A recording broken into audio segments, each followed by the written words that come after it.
bisikan misteri dan mimpi yang mengharuskan seseorang menggali tanah hingga menjadi sebuah gua. Alasan apa yang mendasari hingga ia terus menggali? Serta apa saja yang ditemukan di dalam gua tersebut? Di sebuah area pemakaman umum ditemukan gua tua tertutup semak belukar. Tim penelusuran misteri dunia coba masuk ke dalam, menelusuri misteri lorong hitam yang ada di bawah kubur. Malam ini, misteri dunia akan mengungkapnya.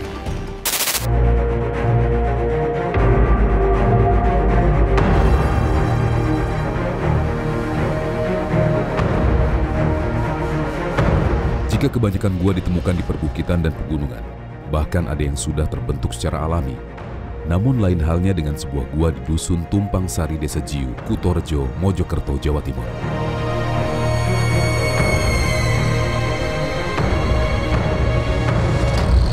Terdapat hal tak masuk di akal logika bila sebuah gua sepanjang 60 meter dengan kedalaman 15 meter ini dibangun secara manual selama 22 tahun oleh seorang warga bernama Mustain. Kisah bermula di tahun 1989. Mustain mendapat isyarat gaib secara terus-menerus saat ia menjalankan puasa mutih selama 40 hari. Tak hanya bisikan misteri bahwa ada sebuah makam di dalam tanah, ia pun mendapat petunjuk lain melalui mimpi untuk segera menggali tanah yang berada di kebun warisan orang tua tersebut.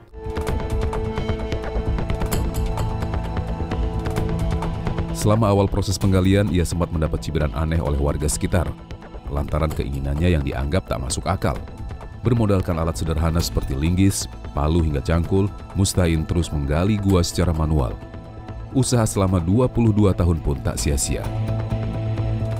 Yang membuat aneh, bagaimana caranya Mustain ini menentukan titik-titik arah lokasi penggalian. Dan beliau itu dapat semacam kayak wangsit. Nah, terus ditemuin oleh sosok kakek-kakek. Ditunjukin kalau di bawah musola itu ada sebuah kayak tempat pertapaan, dan disitulah menemukan pertama kali yang dinamakan, kalau di video itu makom ya, tapi aslinya itu adalah sebuah petilasan. Di petilasan pertama kali yang ditemuin oleh Pak Mustain, terus ada beberapa kayak semacam kayak toko atau kayak tiang-tiang empat. Terus itu kayak ngikutin sesuatu yang dibisikin gitu. Dalam waktu 22 tahun Pak Mustain itu mengikuti bisikan yang untuk menggali tempat itu.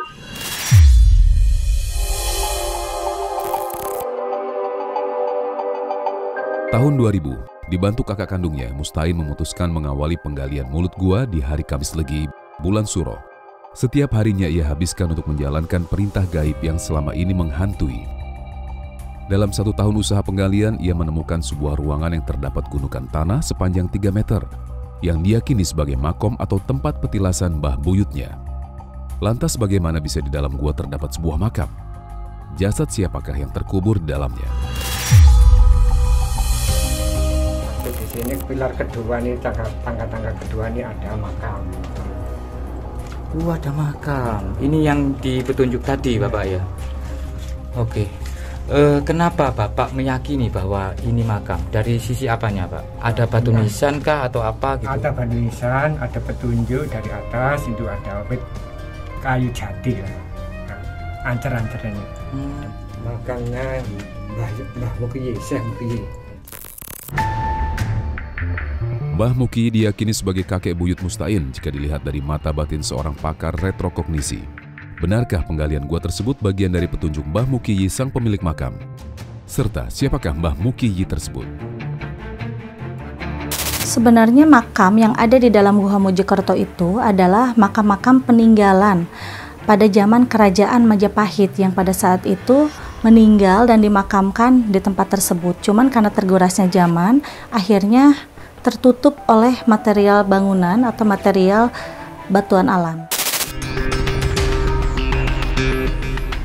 Fenomena gua yang dibuat manual oleh tangan Mustain menarik sejumlah orang untuk datang ke gua yang memiliki luas 15 kali 20 meter itu, termasuk para YouTuber misteri.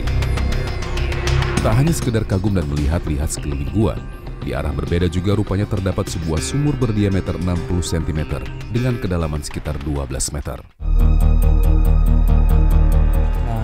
ini adalah sumur sepertinya Bapak ya.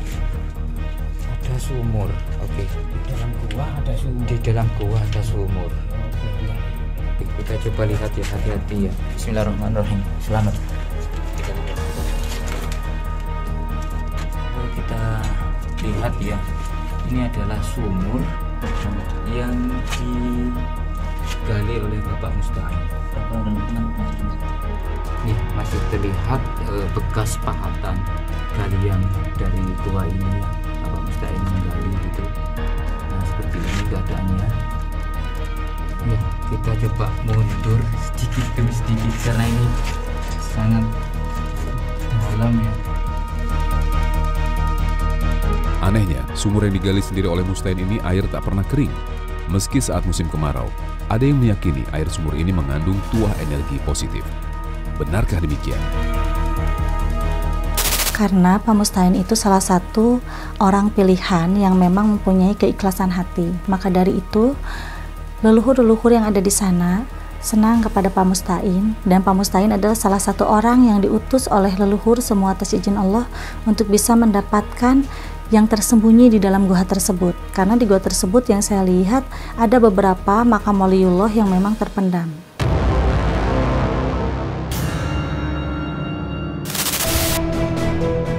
Penelusuran ruangan lain yang lebih dalam, aura dirasa sangat berbeda, layaknya seperti memasuki sebuah dimensi lain. Ruangan ini memang sengaja dibuat sebagai mushola keluarga, juga para tamu pengunjung Gua Tiban yang ingin menunaikan sholat.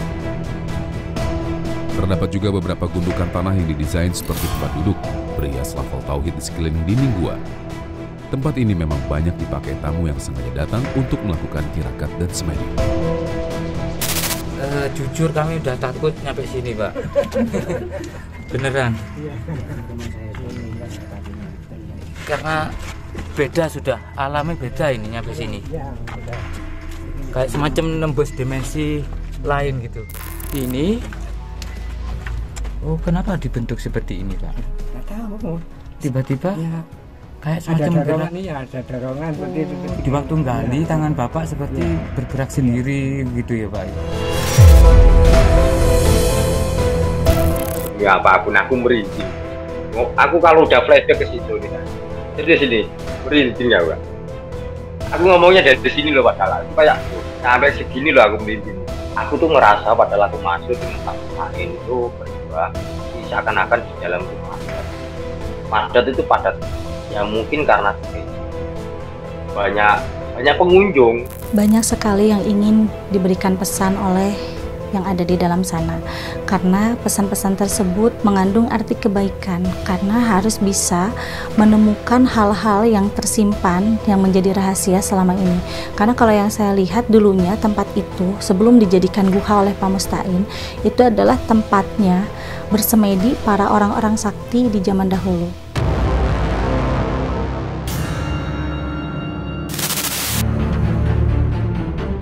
Jika Gua Tiban dibangun selama 22 tahun berdasarkan wangsit leluhur, lantas bagaimana dengan gua yang berada tepat di bawah pemakaman umum di wilayah Jawa Barat? Benarkah di dalamnya kerap terdengar raungan dari berbagai binatang jelmaan? Tim Misteri Dunia coba menelusuri dan membuktikan kebenarannya. Jangan kemana-mana. Astagfirullahaladzim. A'udzu bikalimatillahi tammati min syarri ma khalaq. A'udzu bikalimatillahi tammati min syarri ma khalaq.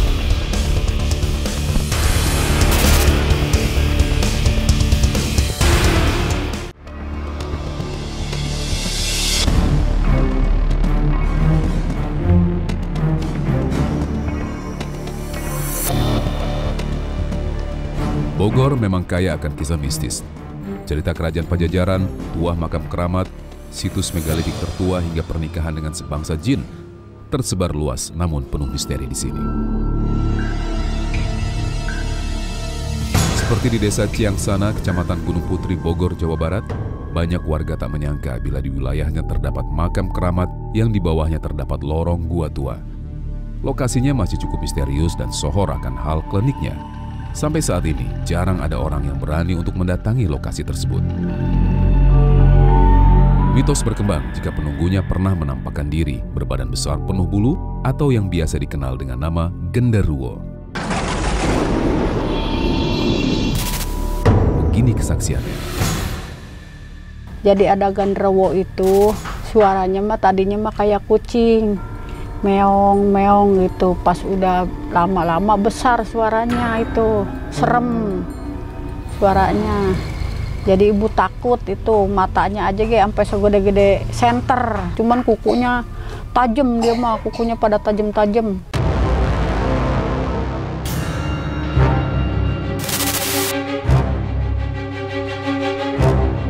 Konon menurut kisah yang tersebar dari mulut ke mulut, gua tersebut merupakan saksi bisu sejarah perjuangan bangsa. Dahulu gua yang tak terawat ini dijadikan tempat perlindungan kaum pribumi dari penjajahan Belanda. Konon, tempat inilah yang menjadi penolong warga Ciangsana untuk tetap bertahan hidup. Begini penjelasannya jika dilihat dari mata batin indigo retrokognisi. Sejarahnya dulu kurang lebih di awal abad ke-18, semua pribumi yang ada di sekitar sana membuat benteng pertahanan untuk berlindung dari musuh yang akhirnya kerja bakti untuk membuat gua tersebut. Dan kalau yang saya lihat, gua tersebut dulunya sempat juga dipakai untuk penambangan emas. Tapi karena memang pada saat itu bukan emas secara lahiriah, yaitu harta karun, akhirnya gua itu dibuat untuk menjadi tempat berlindung pribumi. Tak ada yang berani menginjakkan kaki, terlebih lokasi bibir gua sudah tak terlihat lagi lantaran terhalang pepohonan besar hingga alang-alang melintang. Hal ini yang membuat tim Misteri Dunia makin tertarik untuk terus menelusuri lebih dalam. Lantas seperti apa isi dalam gua? Benarkah terdapat beberapa kain kafan yang terlihat di sana? Tak bermaksud menantang, tim penelusuran Misteri Dunia bersama Dan Denny mencoba melihat suasana yang berbeda saat beranjak malam.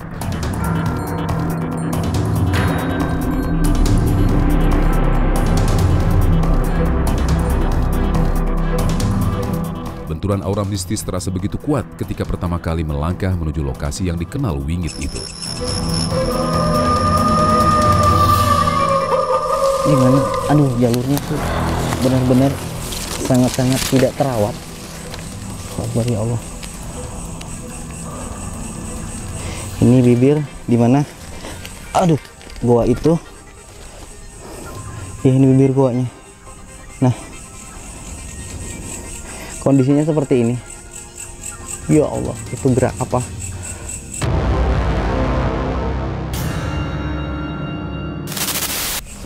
Astagfirullah. Ya Allah.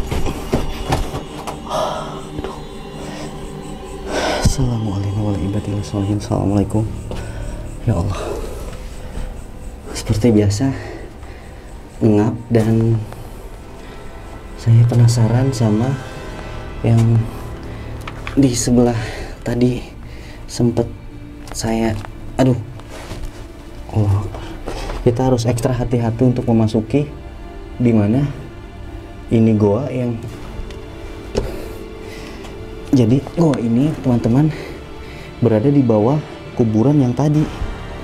Nah, kalau ditelusuri, halo?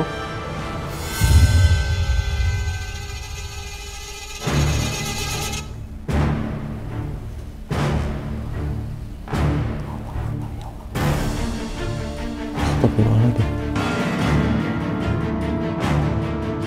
Oh, suaranya seperti desisan ular.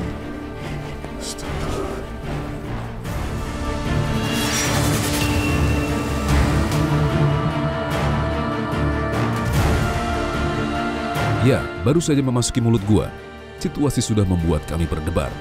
Heningnya gua membuat sambutan suara seperti desisan ular terdengar sangat jelas, yang entah dari mana asalnya.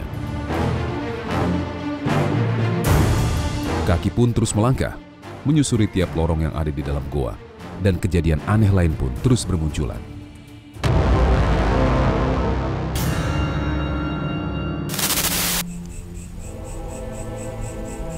Ada yang dengar sesuatu. Saya mendengar sesuatu.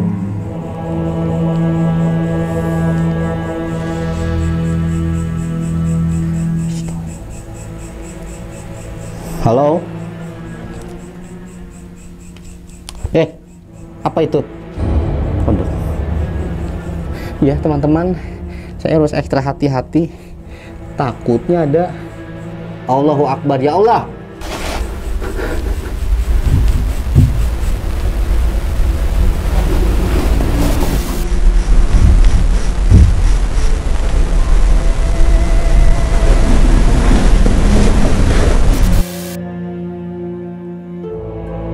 Udara yang terbatas membuat tim penelusuran misteri dunia, Den Denny mencoba berdiam diri sambil menenangkan aliran napas yang sudah mulai tak menentu. Setelah 3 uang, situasi ini sekaligus dimanfaatkan untuk mencoba pembuktian. Dan inilah yang terjadi.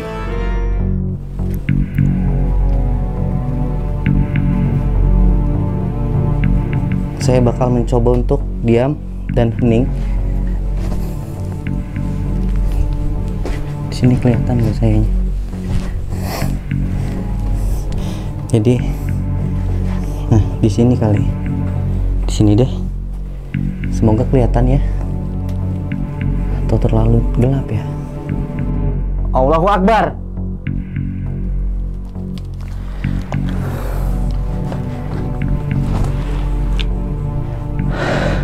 Astaghfirullahaladzim. A'udzubi kalimatillahi tammati min syarri ma khalaq.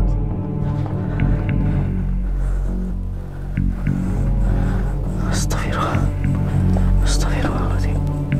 Ada yang nipuk.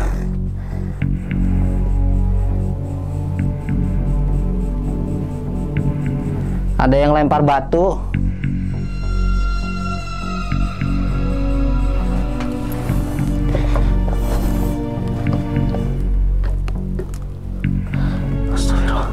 Astagfirullahaladzim. A'udzubi kalimatillahi tammati min syarri ma khalaq. A'udzubi kalimatillahi tammati min syarri ma khalaq. Baunya, ya Allah, baunya kapur baru seperti orang meninggal.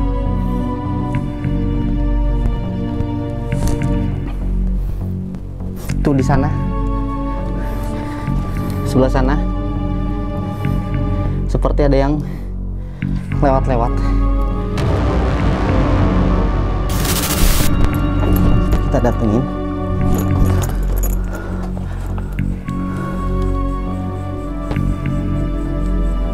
Halo. Jadi malam ini kita nggak bisa menemukan. Ya Allah, kaget saya.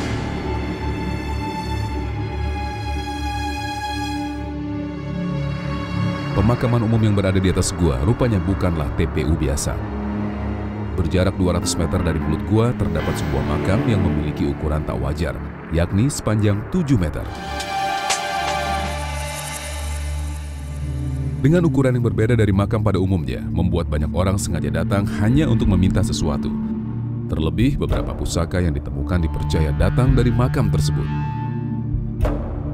Iya, pusaka dari dulu ini, dari zaman Parurah Arman ini. Apa itu? Iya, ini mah si Mbah ini. Ini yang ngisiinnya Mbah kakek-kakek. Di dalamnya? Iya, di dalamnya kakek-kakek, jenggotnya segini nih. Ya Allah. Iya, makanya. Dia mah nggak sembarangan, naruhnya juga nggak sembarangan ini mah. Kalau untuk menurut penglihatan saya, itu bohong. Itu hanya meramaikan saja. Sebenarnya orang-orang yang bertirakat di sana belum pernah ada yang mendapatkan benda pusaka. Lantas, siapakah sebenarnya yang ada di makam panjang tersebut? Benarkah merupakan jasad orang yang dahulunya memiliki kesaktian? Dan kenapa makam tersebut begitu panjang? Sebenarnya makam 7 meter itu bukan makam jasad ya, tetapi itu adalah tempat yang dimana pada masa itu banyak benda-benda pusaka dan benda-benda berharga yang memang dikubur di tempat itu, yang akhirnya orang lain mengartikan bahwa itu adalah makam orang sakti karena memang panjangnya itu 7 meter. Padahal itu adalah tempat penimbunan harta-harta berharga pribumi di masa lalu. Allahu Akbar, ya Allah. Cahaya apa tadi? Makam yang tidak diketahui identitasnya ini sangat dihormati warga sekitar dan dipercaya dahulunya sebagai kuburan tua sesepuh desa. Banyak orang yang berziarah ke makam ini mendoakan hingga membawa sesaji untuk kelancaran sebuah keinginan. Di sini tadi siang saya melihat ada sesaji yang dibawa oleh warga. Nih, ini sesajinya. Jadi sesaji ini teman-teman, ini bekas untuk mungkin persembahan apa, atau mungkin ada warga atau mungkin tradisi sini, saya kurang paham. Allahu Akbar. Ya Allah.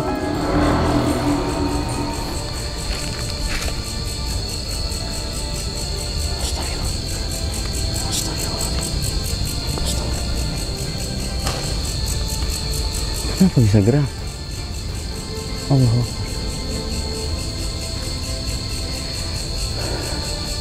Langsung deh, langsung merinding seperti ini.